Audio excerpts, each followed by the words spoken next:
Hi guys, welcome to today's recording. We are going to go through the last section for the learning of NCEA Level 2 Chemistry here for the topic of 2.6.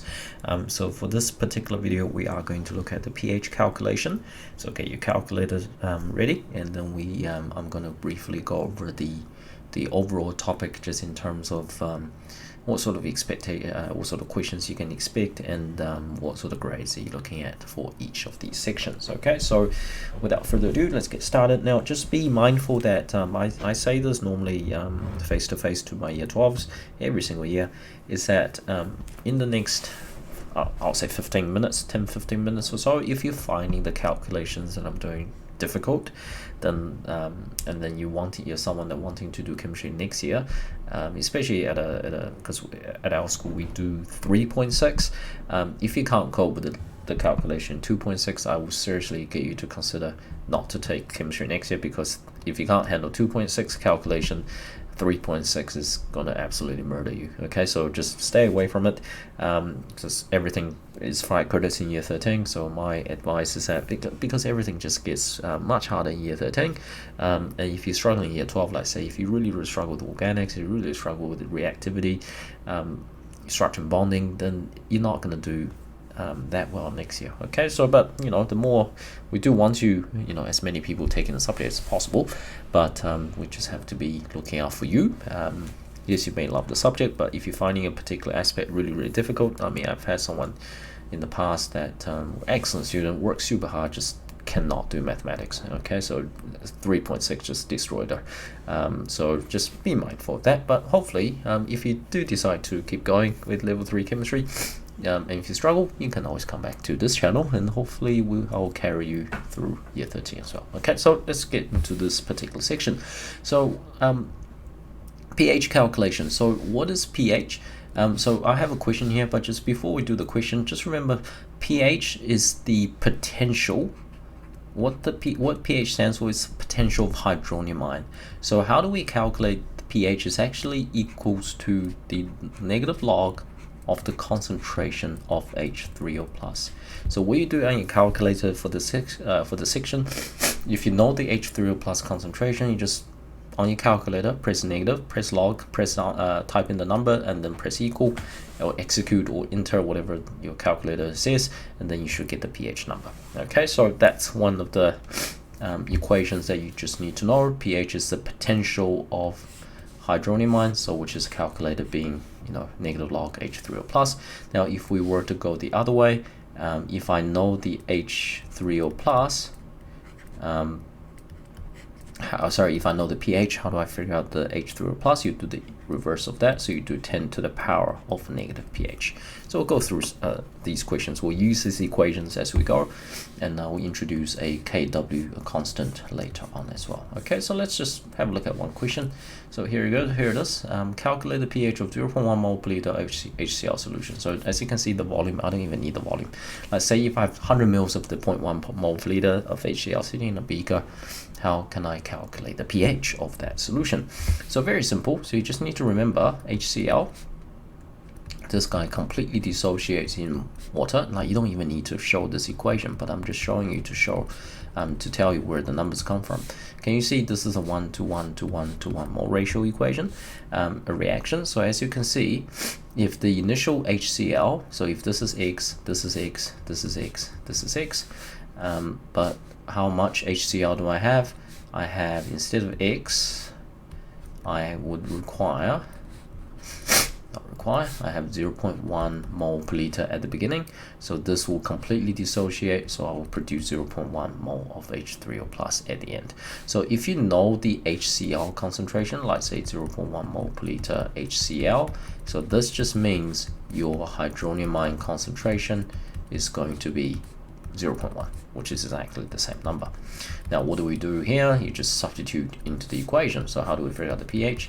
pH equals negative log 0.1, and then that will be 1. Okay, make sure you don't put a unit for pH, because pH doesn't have a unit. And that's really simple. That's what there is for this particular part. Let's say, for example, if I want to do a little bit differently, so I'll just add a part B. Let's say, how do we calculate calculate, I want to use the other equation, calculate the concentration of H3O plus when the pH is equals 0.8, for example. So what do I do here? So very easy. When I told you the pH equals 0.8, you just go use this equation. You just go H3O plus equals 10 to the power of negative 0.8. And I actually don't, I can't do this off the top of my head. So 10,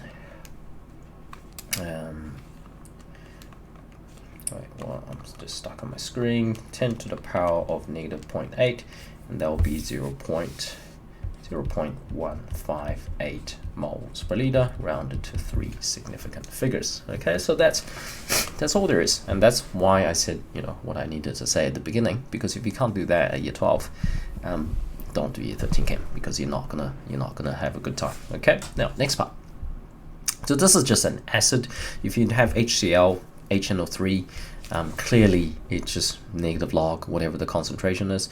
The equation that I displayed at the top, this equation here, is not really required. You don't need to draw it, you don't need to write it, you just need to know there's a 1:1:1 mole ratio. So the concentration from here, the H mole, 0.1 mole per liter HCl, is exactly the same thing for your H3O plus, because it completely dissociates.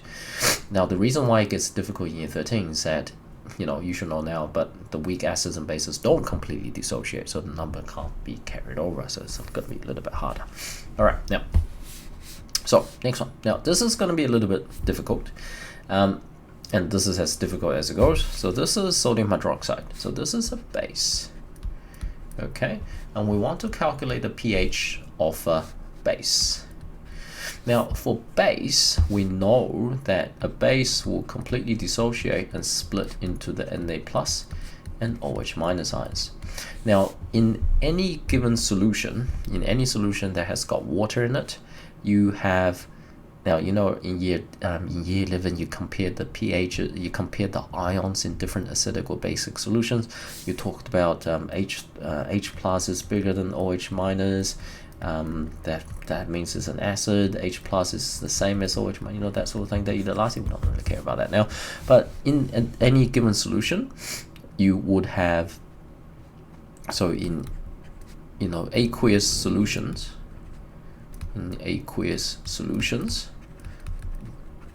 there is always H3O plus ions and OH minus ions. Okay, always. Even the strongest acid, even the strongest bases, the strongest acid, there are always going to be a teeny tiny bit of OH hydroxide ion sitting in the solution, or even the strongest base will have like a teeny tiny of hydronium ion in there, because the thing that what happens is that water, this is beyond what you need to know, because water, as long as you have aqueous stuff, which means you have water, water can behave as an acid, as a base.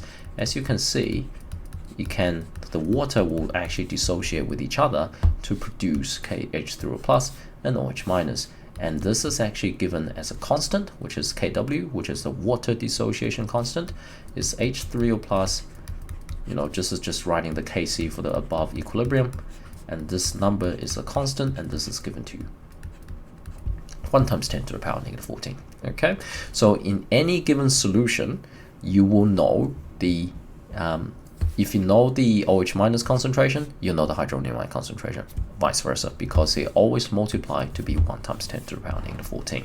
It's just that which one is bigger, which one is smaller, which determines how strong the solution is in terms of, you know, it being acidic or alkaline. Okay, so there are two methods of doing this. I'll just show you the one that just following up on this particular thing that I just introduced, which is Kw. So let's look at the equation. The question is, I have 0.07 mole per liter of sodium hydroxide. So that means my OH minus ion concentration is going to equal to 0.07 moles per liter.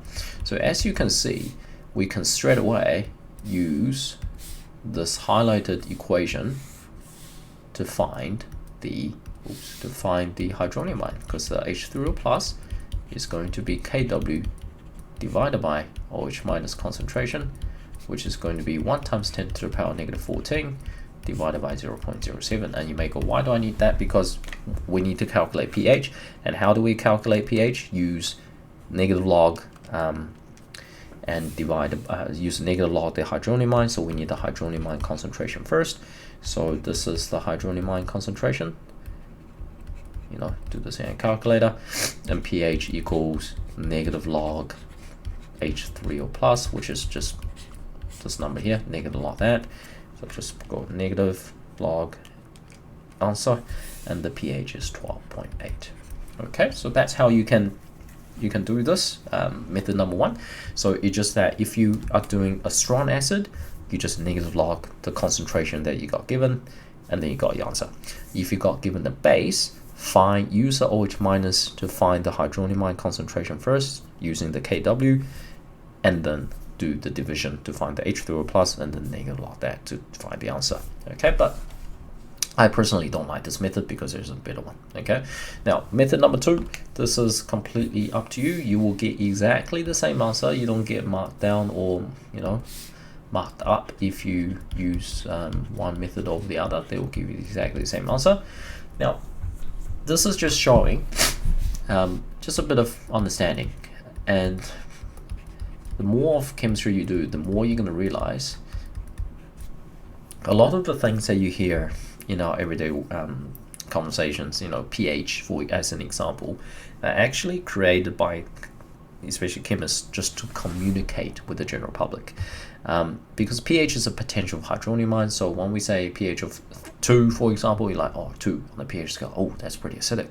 And then you're like, oh yeah, acidic. And that's all the general public needs to know, because they're like, oh, I probably don't want to drink that, and I probably don't want to put on my skin. Now, so that's a very, very easy scale for everyone to understand, because everyone can understand between 1 to 14, yeah? But mathematically, we just did that. We just did the negative log to find a number in the scale of 1 to 14 because of KW equals 1 times 10 to the power negative 14. And if you're good with mathematics, you understand log and inverse log and all that sort of stuff, which I'm not going to go into detail. That's where you're going to find the 14 from, but that's not the point. So this is pH is a potential of hydronium ion. I can actually do POH as well. And you may get a shocking, well, what the heck is POH? It's just the same thing as pH. pH is essentially saying how much hydronium ion is there. POH is essentially saying how much hydroxide ion is there. So just different standard. You're just looking at different species. So how do we calculate this? It's the same thing. POH is negative log OH minus. And then pH and POH, if you actually add these two numbers together, they will give you the 14. Okay, so this is where we're going to do this calculation, because we can just go POH. We know what the hydroxide concentration is, which is 0.07.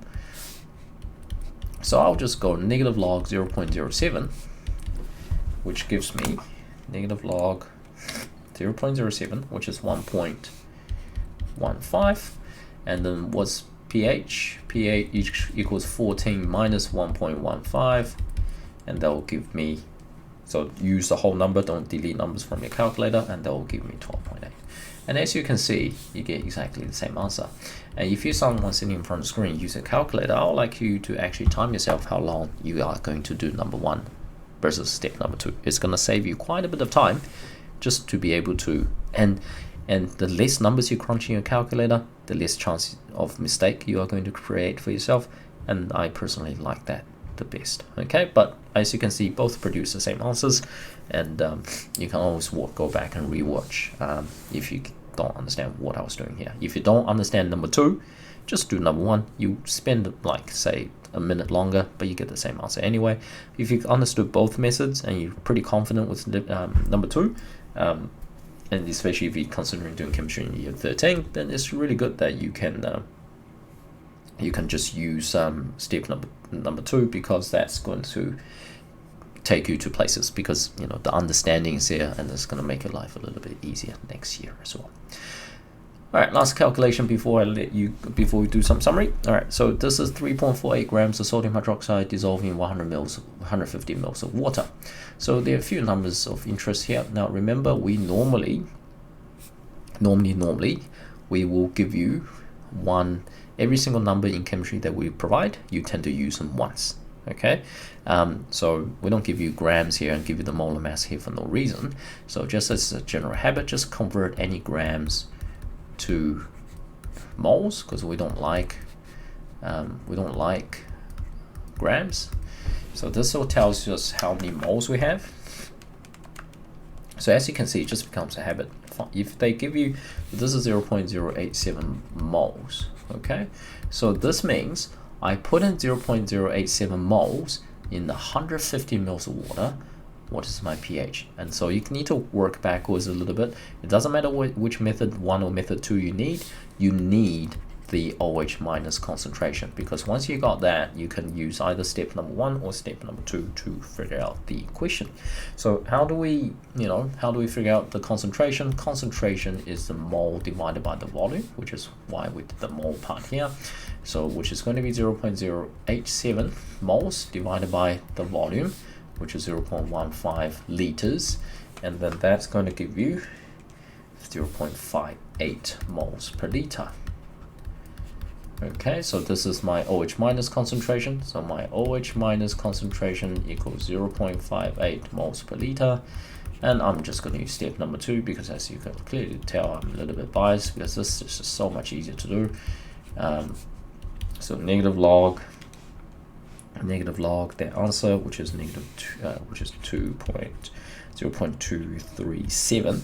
So pH is going to equal to 14 minus 0.237, which is going to give us a whopping 13.83 significant figure pH.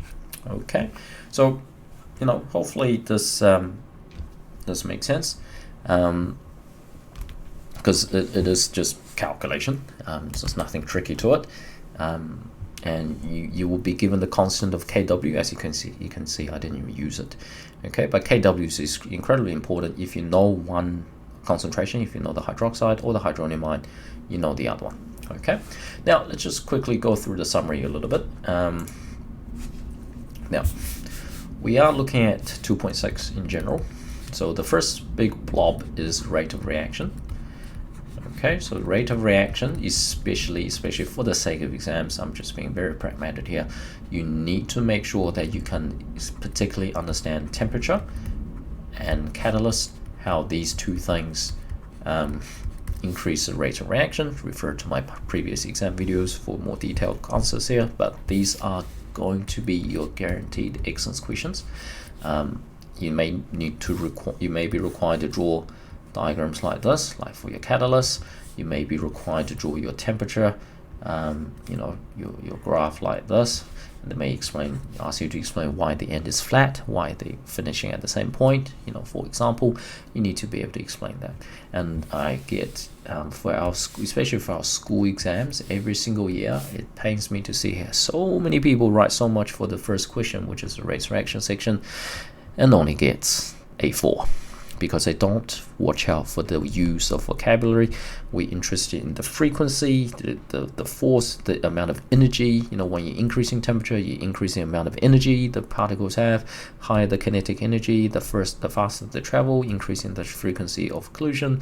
And then because there's more energy, the more likelihood of successful colliding increases. So a higher proportion of these collisions collide with sufficient amount of energy to overcome the activation energy, which then increase the rate of reaction. Things like that. You have to watch out for the terminologies. You have to make sure you use all the words correctly. Okay, because you did this in year 12, and it only makes sense that year 11. It only makes sense that they make it a little bit harder in terms of marking for level 2. All right, and the next big blob is equilibrium. Now equilibrium is going to be mainly focused. You can expect some Kc calculation. Kc calculation normally goes up to like achieve to merit-ish type equation, and then you have your Le Chatelier's. I'm just going to be a little bit lazy. I'm not going to rewrite Le Chatelier, just Le Chatelier principles. This is going to go to excellence. Okay, so increasing. So this could be concentration. What does changing concentration do? What does changing pressure does? What does changing pressure do? And then what does changing, what's the other one? Blah blah blah. Temperature. What does changing temperature do? Okay, so you need to be able to relate to these and explain them. And the last bit is the thing that we've been doing recently. You need to talk about acids and bases. You need to actually write some equations. So acids and base conjugate pairs. So you need to understand what that is. Okay, and then you need to do pH, electrical conductivity, and reactivity. The previous video that I did, reactivity, linked to dissociation, for example, to the concentration of the ions, and then how they have dissociated. Okay, and then the last bit, which is acids and base pH calculation.